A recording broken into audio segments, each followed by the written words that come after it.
Hello friends, welcome to path of study 2.0। Friends, इस video में हम साइंस सब्जेक्ट के अंतर्गत जनरल फिजिक्स को कवर करेंगे और केवल सेलेक्टेड टॉपिक ही कब पढ़ेंगे जो आपकी परीक्षा के पॉइंट ऑफ व्यू से इम्पोर्टेंट हैं। तो सबसे पहले हम भौतिक राशियों को पढ़ेंगे। वह समस्त राशियाँ जिनको एक संख्या द्वारा व्यक्त किया जा सकता है एवं प्रत्यक्ष रूप से सही व उचित मात्रात्मक रूप से मापा जा सकता है, वे भौतिक राशियाँ कहलाती हैं। उदाहरण के लिए लंबाई, ताप, द्रव्यमान, समय एक्सेट्रा। भौतिक राशियाँ दो प्रकार की होती हैं। पहली सदिश राशियाँ और दूसरी अदिश राशियाँ। सदिश राशियाँ कौन होती हैं? तो जिन भौतिक राशियों को व्यक्त करने के लिए परिमाण के साथ साथ दिशा की भी आवश्यकता होती है, उन्हें सदिश राशियाँ कहते हैं। यह योग के त्रिभुज नियमों का पालन करती हैं, अर्थात इनको गणित के साधारण नियमों द्वारा जोड़ा घटाया नहीं जा सकता है। सदिश राशियों के अंतर्गत कौन कौन सी राशियाँ आती हैं, आइए इनको भी देख लेते हैं। इसमें सदिश राशियों में पहला उदाहरण दिया गया है वेग का, फिर है त्वरण, विस्थापन, वेग, संवेग, बल, आघूर्ण, आवेग, भार, विद्युत क्षेत्र, विद्युत धारा, घनत्व, विद्युत तीव्रता, चुंबकीय क्षेत्र और घनत्व। ये सभी राशियाँ सदिश राशियों के अंतर्गत आती हैं। नेक्स्ट टाइप है अदिश राशियाँ। अदिश राशियाँ जिन भौतिक राशियों को व्यक्त करने के लिए केवल परिमाण की आवश्यकता होती है, उन्हें अदिश राशियाँ कहते हैं। इनको गणित के साधारण नियमों द्वारा जोड़ा जा सकता है। इन राशियों को साधारण अक्षर लंबाई को L के द्वारा व्यक्त किया जा सकता है। जबकि सदिश राशियों को कैसे व्यक्त करते हैं? तो इन राशियों के ऊपर तीर लगाकर व्यक्त किया जाता है। जैसे कि बल का मात्रक F है तो F के ऊपर ऐसे एरो बना देंगे। अदिश राशियों के अंतर्गत कौन कौन सी राशि आती हैं?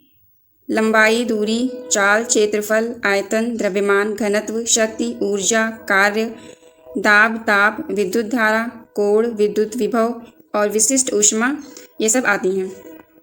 नेक्स्ट यहाँ पे SI पद्धति के कुछ पुराने मात्रकों के नए नाम व संकेत दिए गए हैं। पहली भौतिक राशि है आवृत्ति। तो आवृत्ति का नवीनतम मात्रक है हर्ट्ज और इसका इंडिकेटर Hz है, जबकि इसका पुराना नाम क्या था? कंपन प्रति सेकंड। सेकंड है ताप। इसको प्रेजेंट में डिग्री सेल्सियस इसका मात्रक है और इसका पुराना नाम था डिग्री सेंटीग्रेड। नेक्स्ट दिया हुआ है ज्योति तीव्रता। इसको कैंडेला के नाम से प्रेजेंट में जानते हैं और इसका पुराना नाम कैंडल शक्ति था। यहाँ पे महत्वपूर्ण मात्रक और इकाइयाँ दी गई हैं, जिसमें पहला है खगोलीय इकाई। खगोलीय इकाई पृथ्वी के केंद्र से सूर्य के केंद्र की औसत दूरी के बराबर होती है। नेक्स्ट है प्रकाश वर्ष। यह प्रकाश द्वारा एक वर्ष में 1,86,000 मील सेकंड के वेग से तय की गई दूरी होती है। और एक प्रकाश वर्ष में कितनी दूरी तय होती है? तो 9.46 इंटू 10⁻15 मीटर। नेक्स्ट दिया गया है पारसेक। इसका प्रयोग खगोलीय दूरियों को व्यक्त करने के लिए करते हैं। एक पारसेक बराबर 3 इंटू 10⁻16 मीटर। और अगर इस एक पारसेक की दूरी को हम प्रकाश वर्ष में देखें तो वो होता है 3.262। परिभाषा अनुसार प्रत्येक वह दूरी जिस पर खगोलीय इकाई 1 सेकंड का कोण बनाती है वह पारसेक होती है। बैरल। तो बैरल एक खाली बेलनाकार कंटेनर होता है और इस बेलनाकार कंटेनर का आयतन 159 होता है, 159 लीटर। क्रूड ऑयल मापने के लिए सामान्यतः बैरल का प्रयोग किया जाता है। नेक्स्ट इकाई दी गई है मोल। तो किसी पदार्थ की वह मात्रा जिसमें उस पदार्थ के अवयवों की संख्या कार्बन के बराबर 0.012 किग्रा में उपस्थित परमाणुओं की संख्या के बराबर होती है, उसे मोल कहते हैं। नेक्स्ट इकाई दी गई है डॉप्सन। तो डॉप्सन का यूज़ किस लिए करते हैं? तो वायुमंडल में उपस्थित ओजोन की मात्रा को व्यक्त करने के लिए डॉप्सन इकाई का यूज़ किया जाता है। नेक्स्ट है क्यूसेक। तो यह क्यूबिक फीट प्रति सेकंड का संक्षिप्त रूप है। इससे प्रायः नदियों के जल प्रवाह को मापते हैं। नेक्स्ट है बार। यह दाब मापने का मात्रक है। एक बार बराबर 1,00,000 पास्कल अथवा 100 किलो पास्कल होता है। नेक्स्ट है जूल, तो जूल कार्य व ऊर्जा दोनों का मात्रक होता है। नेक्स्ट है थर्म, यह ऊष्मा का मात्रक है। वॉट, यह शक्ति का एसआई मात्रक है। मेगावाट, यह बिजली को मापने की इकाई है। नेक्स्ट है हार्स पावर, यह अश्वशक्ति, तो यह शक्ति मापने का मात्रक है। एक हार्स पावर होता है 746 वाट। नेक्स्ट है मैक, यह अति तीव्र चाल मापने की इकाई है। किसी माध्यम में ध्वनि की चाल को एक मैक कहा जाता है। मैक से अधिक चाल को सुपरसोनिक तथा 5 मैक से अधिक चाल को हाइपरसोनिक चाल कहा जाता है। यहाँ पे मात्रक यंत्र दिए गए हैं और उसके अनुप्रयोग दिए गए हैं, जिसमें पहला है ऑडियोमीटर। तो ऑडियोमीटर किस लिए यूज़ किया जाता है? इसका यूज़ ध्वनि की तीव्रता को मापने में करते हैं।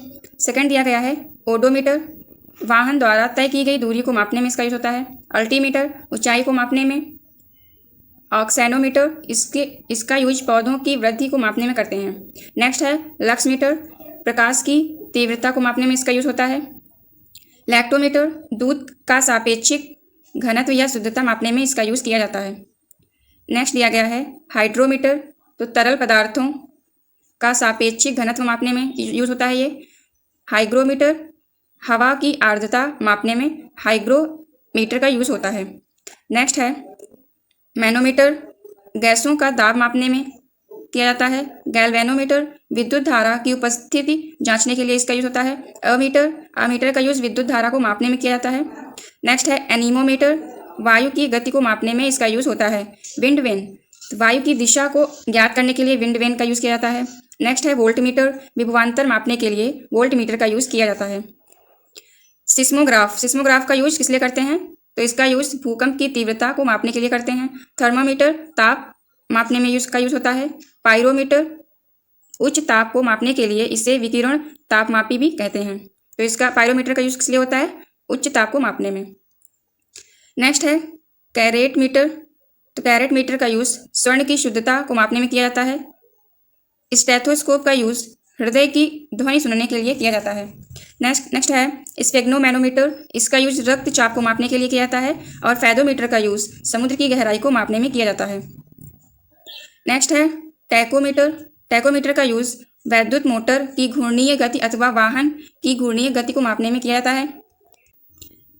पाइर हेलियोमीटर का यूज़ सौर विकिरण को मापने के लिए किया जाता है। फोनोमीटर का यूज़ ध्वनि की तीव्रता को मापने में करते हैं। नेक्स्ट है स्पेक्ट्रोहीलियोग्राफ, इसका प्रयोग सूर्य की फोटोग्राफी करने के लिए करते हैं। कार्डियोग्राम का यूज़ हृदय गति को मापने के लिए करते हैं। पॉलीग्राफ का यूज़ झूठ का पता लगाने के लिए किया जाता है।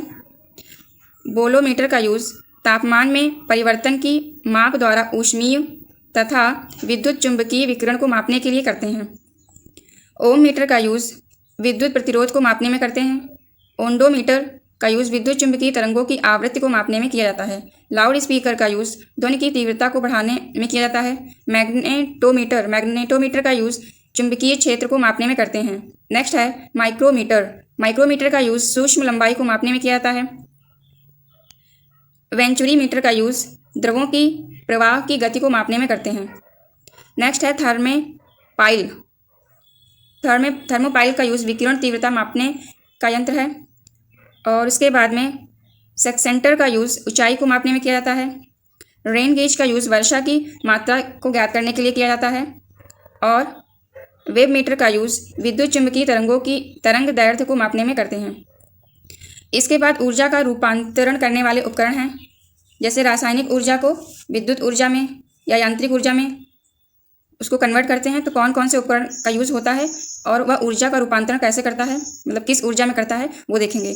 यहाँ पहला दिया गया है परमाणु बम। तो परमाणु बम का रूपांतर रासायनिक ऊर्जा को नाभिकीय ऊर्जा में यह रूपांतरित करता है। मोमबत्ती रासायनिक ऊर्जा का प्रकाश एवं ऊष्मीय ऊर्जा में रूपांतरित कर देती है। डायनेमो यह यांत्रिक ऊर्जा को विद्युत ऊर्जा में कन्वर्ट करता है।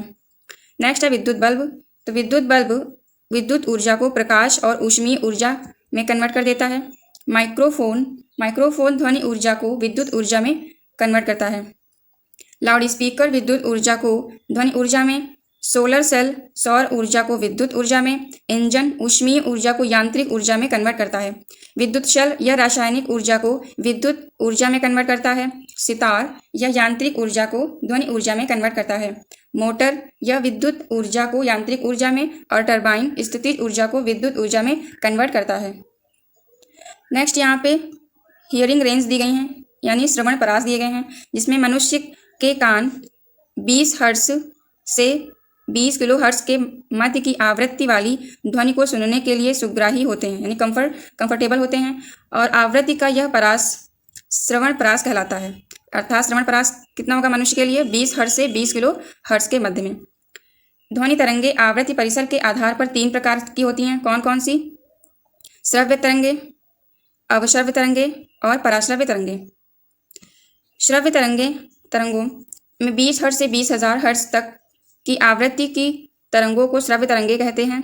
मनुष्य का कान इनको आसानी से सुन सकता है। इसके बाद है अवश्रव्य तरंगे। वह अनुदैर्ध्य तरंगे जिनकी आवृत्ति 20 हर्ट्ज से कम होती है उन्हें अवश्रव्य तरंगे कहते हैं, और ये तरंगे अत्यंत बड़े आकार के स्रोतों के कंपन से उत्पन्न होती हैं। मनुष्य के कान इनको नहीं सुन सकते। यह तरंगे ज्वालामुखी, भूस्खलन, उल्कापिंडों आदि के द्वारा उत्पन्न होते हैं। प्रयोगशाला में सरल लोलक के दोलन से उत्पन्न तरंगों की आवृत्ति 20 हर्ट्ज से कम ही होती है, इसीलिए यह हमें सुनाई नहीं देती हैं। पराश्रव्य तरंगे वह अनुदैर्ध्य तरंगे जिनकी आवृत्ति 20,000 हर्ट्ज से अधिक होती है उन्हें पराश्रव्य तरंगे कहते हैं। इनको गाल्टर की सीटी एवं दाब विद्युत प्रभाव की विधि द्वारा क्वार्ट्ज के क्रिस्टल के कंपनों से उत्पन्न कर सकते हैं। मनुष्य के कान इनको सुन नहीं सकते, परंतु कुछ जंतु उदाहरण के तौर पर चमगादड़, बिजली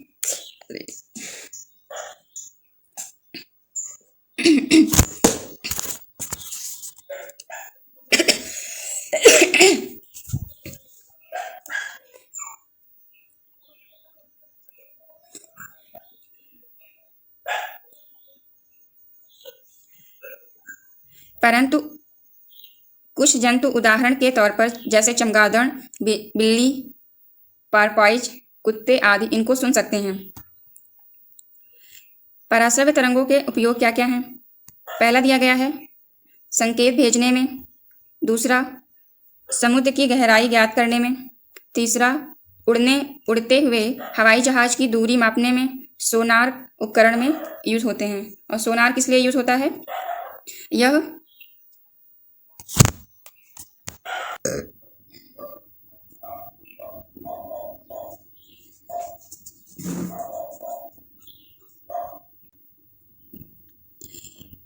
यहाँ पे पराश्रव्य तरंगों के उपयोग दिए गए हैं, जिसमें पहला है संकेत भेजने में, नेक्स्ट समुद्र की गहराई ज्ञात करने में, उड़ते हुए हवाई जहाज की दूरी मापने में, सोनार उपकरण में उपयोग होते हैं।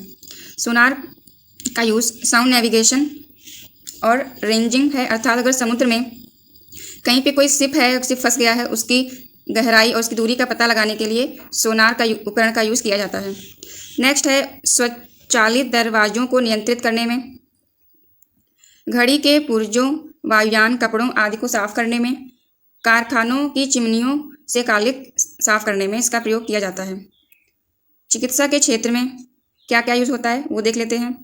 खून रहित ऑपरेशन में, गठिया के दर्द में, मांसपेशियों के दर्द में, अल्ट्रासाउंड मशीन में, इकोकार्डियोग्राफी, सोनोग्राफी और अल्ट्रासोनोग्राफी में अवश्रव्य तरंगों का यूज़ किया जाता है। नेक्स्ट है कीटाणुओं को नष्ट करने में, कुछ छोटे पौधों पर इन तरंगों का प्रयोग करने से इनकी लंबाई तेजी से बढ़ती है। नेक्स्ट है जल का विशेष गुण। जल के क्या क्या गुण होते हैं वो देख लेते हैं। सामान्यतः ताप वृद्धि करने पर द्रवों का आयतन बढ़ता है तथा घनत्व घटता है, परंतु 0 डिग्री से 4 डिग्री तक जल के तापमान में वृद्धि करने पर इसका आयतन घटता है तथा घनत्व बढ़ता है। यही जल का विशेष गुण होता है। अतः हम देख लेंगे यहाँ पे पॉइंट क्या दिया गया है। पहला पॉइंट है 4 डिग्री सेंटीग्रेड पर जल का घनत्व अधिकतम होता है, 4 डिग्री सेंटीग्रेड पर जल का आयतन न्यूनतम होता है, बर्फ का आयतन जल से अधिक होता है और बर्फ का घनत्व जल से कम होता है। वाष्पीकरण को प्रभावित करने वाले कारक कौन कौन से होते हैं? पहला दिया गया है आर्द्रता। वायुमंडल में उपस्थित जलवाष्प की मात्रा को आर्द्रता कहते हैं। वायु में आर्द्रता अधिक होने के कारण वाष्पीकरण की दर घट जाती है। नेक्स्ट दिया है तापमान। तापमान बढ़ने से वाष्पीकरण भी बढ़ता है। दाब बढ़ने से वाष्पीकरण घटेगा। वायु की गति बढ़ने से वाष्पीकरण भी बढ़ेगा और द्रव की सतह का क्षेत्रफल बढ़ने पर वाष्पीकरण भी बढ़ेगा। नेक्स्ट यहाँ पे विभिन्न माध्यमों में प्रकाश की चाल दी गई है। यहाँ पर आपको सभी माध्यमों में प्रकाश की चाल याद करने की आवश्यकता नहीं है, सिर्फ ध्यान से ये पढ़िए कि किस माध्यम से प्रकाश की चाल किससे अधिक है और किससे कम। जैसे निर्वात में प्रकाश की चाल जल में प्रकाश की चाल से अधिक है। इसमें जल पहला दिया है, पहला माध्यम है जल, तो जल में प्रकाश की चाल 2.25 × 10⁸ है। कांच में प्रकाश की चाल 2 × 10⁸ तारपीन तेल में 2.04 × 10⁸ है। निर्वात में 3 × 10⁸ है प्रकाश की चाल। नाइलॉन में 1.96 × 10⁸ है। रॉक सॉल्ट में 1.96 × 10⁸ है। मतलब नाइलॉन और रॉक सॉल्ट में प्रकाश की चाल दोनों में सेम है। यहाँ पे प्रकाश से संबंधित विभिन्न परिघटनाएं एवं उनके कारण दिए गए हैं। पहली परिघटना है हीरे का चमकना। तो उसका कारण क्या है? कारण है पूर्ण आंतरिक परावर्तन। तो पूर्ण आंतरिक परावर्तन के कारण ही हीरा चमकता है। नेक्स्ट है प्रकाश का नीला रंग। तो प्रकाश नीला क्यों दिखाई देता है? इसका कारण है प्रकीर्णन। जब सूर्य से आने वाला प्रकाश पृथ्वी के वायुमंडल में प्रवेश करता है तो वह उसमें उपस्थित धूल कणों, वायु के अणुओं आदि द्वारा प्रकीर्णित हो जाता है। चूंकि बैंगनी और नीले रंग का प्रकीर्णन सर्वाधिक होता है, अतः यह रंग अन्य रंगों की अपेक्षा चारों ओर अधिक बिखर जाता है और आसमान हमें नीला दिखाई देता है। चूँकि अंतरिक्ष में प्रकाश का प्रकीर्णन नहीं होता है, अतः हमें अंतरिक्ष में आकाश काला दिखाई देता है। नेक्स्ट है सूर्योदय और सूर्यास्त के समय। इसका कारण क्या है? अन्य रंग के प्रकाश का। यहाँ पे इसका मतलब ये है कि सूर्योदय एवं सूर्यास्त के समय सूर्य का रंग जो है वो लाल क्यों दिखाई पड़ता है? तो वह इसका कारण क्या है? कारण यह है कि सूर्य का प्रकाश अत्यंत दूरी से आता है सूर्योदय और सूर्यास्त के समय। चूँकि लाल रंग का प्रकीर्णन सबसे कम होता है, यही रंग हम तक पहुँच पाता है सूर्योदय और सूर्यास्त के समय। तो यही कारण है कि सूर्योदय एवं सूर्यास्त के समय सूर्य हमें लाल दिखाई देता है। नेक्स्ट है मरीचिका। मरीचिका का कारण क्या है? पूर्ण आंतरिक परावर्तन। नेक्स्ट है तारों का टिमटिमाना। यह अपवर्तन के कारण होता है। सूर्य लाल रंग का दिखाई देना तो वह प्रकीर्णन तथा लाल प्रकाश का न्यूनतम प्रकीर्णन के कारण दिखाई देता है। वास्तविक सूर्योदय से पहले सूर्य का दिखाई देना तो यह अपवर्तन के कारण होता है। पानी में पैदा हुए बुलबुले का चमकदार दिखाई देना तो यह पूर्ण आंतरिक परावर्तन के कारण ही होता है। साबुन के बुलबुले का रंग बिरंगा दिखाई देना तो यह रंग बिरंग क्यों दिखाई देते हैं? पहला कारण है इसका वर्ण विक्षेपण, परावर्तन, अपवर्तन और पूर्ण आंतरिक परावर्तन। नेक्स्ट है प्रत्यावर्ती धारा। प्रत्यावर्ती धारा क्या होता है? तो वह धारा जिसमें निश्चित समय के बाद विद्युत प्रवाह की दिशा बदल जाती है उसे प्रत्यावर्ती धारा कहते हैं। भारत में उत्पादित की जाने वाली प्रत्यावर्ती धारा की आवृत्ति 50 हर्ट्ज होती है। नेक्स्ट है दिष्ट धारा। वह धारा जिसमें प्रवाह की दिशा हमेशा एक ही रहती है, इसे दिष्ट धारा कहते हैं। दिष्ट धारा या दिष्टकारी प्रत्यावर्ती धारा से दिष्ट धारा में बदलता है, यानी AC से DC में कन्वर्ट होता है तथा इन्वर्टर DC को प्रत्यावर्ती धारा यानी AC में कन्वर्ट करता है। नेक्स्ट यहाँ पे कुछ युक्तियाँ दी गई हैं और उन्हीं युक्तियों से ऊर्जा का परिवर्तन दिया गया है, जिसमें विद्युत मोटर विद्युत ऊर्जा से यांत्रिक ऊर्जा में परिवर्तित होती है। डायनमो से यांत्रिक ऊर्जा का कन्वर्जन विद्युत ऊर्जा में होता है। बैटरी से रासायनिक ऊर्जा विद्युत ऊर्जा में कन्वर्ट होती है। हीटर, बल्ब, ये सभी विद्युत ऊर्जा से ऊष्मा या फिर प्रकाश ऊर्जा को कन्वर्ट करते हैं। बल्ब, CFL और LED आदि विद्युत ऊर्जा से प्रकाश को कन्वर्ट करती हैं। नेक्स्ट यहाँ पे प्रसिद्ध वैज्ञानिक एवं उनके योगदान दिए हैं, जिसमें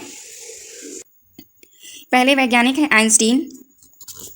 आइंस्टीन ने सापेक्षता का विशिष्ट व्यापक सिद्धांत, प्रकाश विद्युत प्रवाह की व्याख्या, द्रव और ऊर्जा के संबंध की खोज की थी। नेक्स्ट साइंटिस्ट हैं गैलीलियो। गैलीलियो ने जड़त्व का नियम और गति के समीकरण तथा दूरदर्शी का आविष्कार किया था। नेक्स्ट साइंटिस्ट हैं न्यूटन। न्यूटन ने सार्वत्रिक गुरुत्वाकर्षण का नियम, गति के नियम, परावर्तक दूरदर्शी का आविष्कार तथा अवकल गणित का आविष्कार किया था। इसके बाद नेक्स्ट वैज्ञानिक हैं मैक्सवेल। मैक्सवेल ने प्रकाश का विद्युत चुंबकीय सिद्धांत एवं गैस के अणुओं का वेग वितरण का नियम इन्होंने दिया था। जे थॉमसन, इन्होंने इलेक्ट्रॉन की खोज की थी। नेक्स्ट हैं चैडविक। चैडविक ने न्यूटन की खोज की थी। नेक्स्ट है हाइजेनबर्ग। इन्होंने अनिश्चितता का सिद्धांत, क्वांटम यांत्रिकी का निर्माण किया था। फैराडे ने विद्युत चुंबकीय प्रेरण के नियम और विद्युत अपघटन के नियम दिए थे। आरपी फाइनमैन ने क्वांटम विद्युत गतिकी में शोध कार्य किए थे। नेक्स्ट साइंटिस्ट हैं फर्मी। फर्मी ने कृत्रिम रेडियो सक्रिय तत्व की पहचान की थी। रॉन्जन ने एक्स किरणों की खोज की थी। जेसी बोस ने पौधों में चेतना की खोज की थी और बेतार संदेश की भी खोज की थी। सलाम ने विद्युत चुंबकीय तथा क्षीण बलों का एकीकरण किया था। H.A. बैथे, इन्होंने तारों में ऊर्जा उत्पादन की व्याख्या की थी। नेक्स्ट हैं H.J. भाभा। इन्होंने कॉस्मिक किरणों की बौछार का सिद्धांत दिया था। जी मार्कोली ने बेतार संदेश की खोज की थी। C.V. रमन ने प्रकाश के प्रकीर्णन से संबंधित रमन प्रभाव दिया था। मिल्कॉन ने इलेक्ट्रॉन आवेश का निर्धारण किया था। डी ब्रॉगली ने द्रव्य तरंगों की भविष्यवाणी की थी और द्रव्य की द्वैती प्रकृति के बारे में बताया था। बैकुरल ने रेडियो सक्रियता की खोज की थी। नील्स बोर ने हाइड्रोजन परमाणु की संरचना की खोज की थी। नेक्स्ट साइंटिस्ट हैं एम.एन. साहा। एम.एन. साहा ने तापीय आयनीकरण का सिद्धांत दिया था। नेक्स्ट यहाँ पे महत्वपूर्ण खोजें एवं उनके खोजकर्ता के बारे में दिया गया है, जिसमें पहली खोज इलेक्ट्रॉन के खोजकर्ता थे जे थॉमसन। प्रोटॉन के खोजकर्ता थे गोल्डस्टीन। न्यूट्रॉन के खोजकर्ता थे जेम्स चैडविक। परमाणु के खोजकर्ता थे जॉन डॉल्सन और परमाणु बम के खोजकर्ता थे ऑटो हॉर्न। नेक्स्ट यहाँ पे है परमाणु संरचना, इसकी खोज की थी नील बोर ने और रदरफोर्ड ने। गति विषयक नियम की खोज की थी न्यूटन ने। रेडियो एक्टिविता की खोज की थी हेनरी बैकरल ने। रेडियम की खोज की थी मैडम क्यूरी ने। सापेक्षता का सिद्धांत दिया था अल्बर्ट आइंस्टीन ने। विद्युत चुंबकीय प्रेरण की खोज की थी माइकल फैराडे ने। रमन प्रभाव दिया था C.V. रमन ने। एक्स किरणों की खोज की थी विल्हेम रॉन्जन ने। क्वांटम सिद्धांत दिया था मैक्स प्लांक ने। प्रकाश विद्युत प्रवाह अल्बर्ट आइंस्टीन ने दिया था। विद्युत आकर्षण का नियम दिया था कलम में। फोटोग्राफी धातु में जे नीप्से और कागज में W. फॉक्स टाइलोट ने दिया था और फिल्म में दिया था जॉन कार्बट ने। आवर्त सारणी का सिद्धांत दिया था मैंडलीफ ने। नेक्स्ट यहाँ पे दिया गया है विद्युत प्रतिरोध का नियम, तो यह नियम दिया गया था G.S. ओम के द्वारा। तैरने का नियम आर्किमिडीज ने दिया था। नेक्स्ट है तापायनिक उत्सर्जन, इसकी खोज की थी एडिशन ने। डायोड बल्ब की खोज की थी सर J.S. फ्लेमिंग ने। ट्रायोड वाल्व की खोज की थी लीड फॉरेस्ट ने। नाभिकीय रिएक्टर की खोज फर्मी ने की थी। नेक्स्ट है विद्युत अपघटन का नियम, यह फैराडे ने दिया था। बेतार का तार मार्कोनी ने इसकी खोज की थी। डायनामाइट की खोज की थी अल्फ्रेड नोबेल ने। यहाँ पे महत्वपूर्ण वैज्ञानिक और उनसे रिलेटेड उनकी खोजों के बारे में विस्तृत वर्णन किया गया है। पहले यहाँ पे साइंटिस्ट हैं आर्यभट्ट। इन्होंने सुविख्यात गणित एवं खगोल शास्त्री चंद्रगुप्त विक्रमादित्य के समय में इन्होंने गणित संबंधी महत्वपूर्ण खोज का नामकरण इन्हीं के नाम पर कर उसको भारत का प्रथम उपग्रह अंतरिक्ष में भेजा गया था। तो भारत का प्रथम उपग्रह आर्यभट्ट के नाम पर ही भेजा गया था। नेक्स्ट साइंटिस्ट हैं डॉक्टर सीवी रमन। इन्होंने 1930 में रमन इफेक्ट की खोज पर नोबेल पुरस्कार से सम्मानित किया गया था। इन्हें लेनिन पुरस्कार एवं भारत रत्न की उपाधि से भी अलंकृत किया जा चुका है। नेक्स्ट हैं भास्कर प्रथम।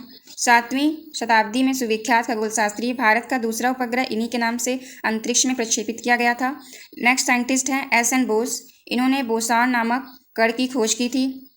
Professor Murray Gell-Mann. इन्होंने परमाणु की संरचना से संबंधित नियम दिए थे। होमी जहांगीर भाभा भारत में परमाणु शक्ति के जनक ये माने जाते हैं और यह परमाणु शक्ति आयोग के प्रथम चेयरमैन थे। कॉस्मिक रेज तथा क्वांटम थ्योरी पर इन्होंने महत्वपूर्ण शोध कार्य किया। भारत का प्रथम एटॉमिक रिएक्टर ट्रॉम्बे में इन्हीं के देखरेख में स्थापित किया गया था। नेक्स्ट साइंटिस्ट हैं जगदीश चंद्र बोस।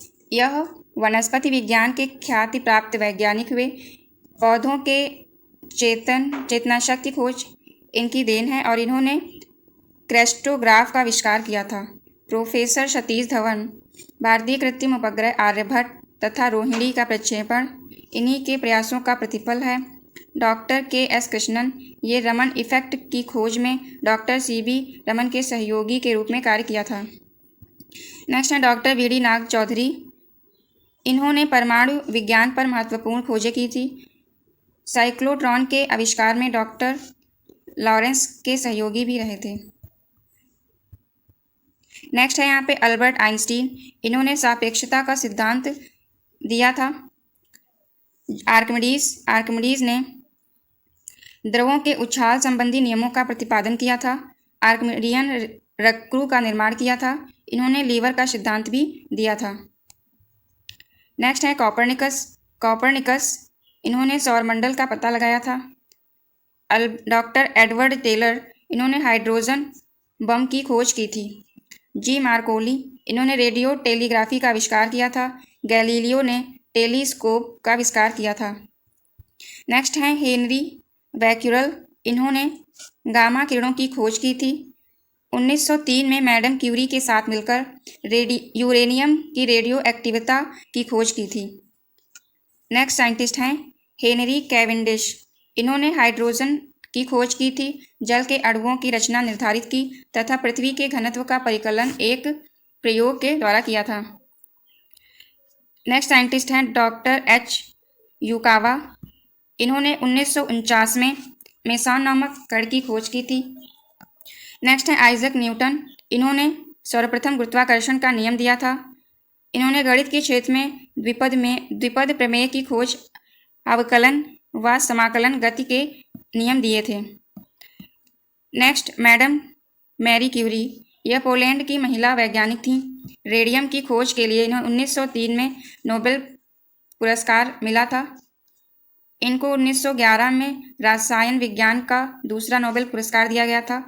Michael Faraday. इन्होंने इलेक्ट्रोलिसिस के नियमों का प्रतिपादन किया। इनको प्रत्यावर्ती धारा का जनक भी कहा जाता है। इन्होंने विद्युत चुंबकीय प्रेरण संबंधी नियमों का प्रतिपादन किया था। नेक्स्ट है मैक्स प्लांक। इन्होंने क्वांटम सिद्धांत का प्रतिपादन किया, इसके कारण इन्हें 1918 में नोबेल पुरस्कार मिला था। ऑटो हॉर्न ने परमाणु बम की खोज की थी।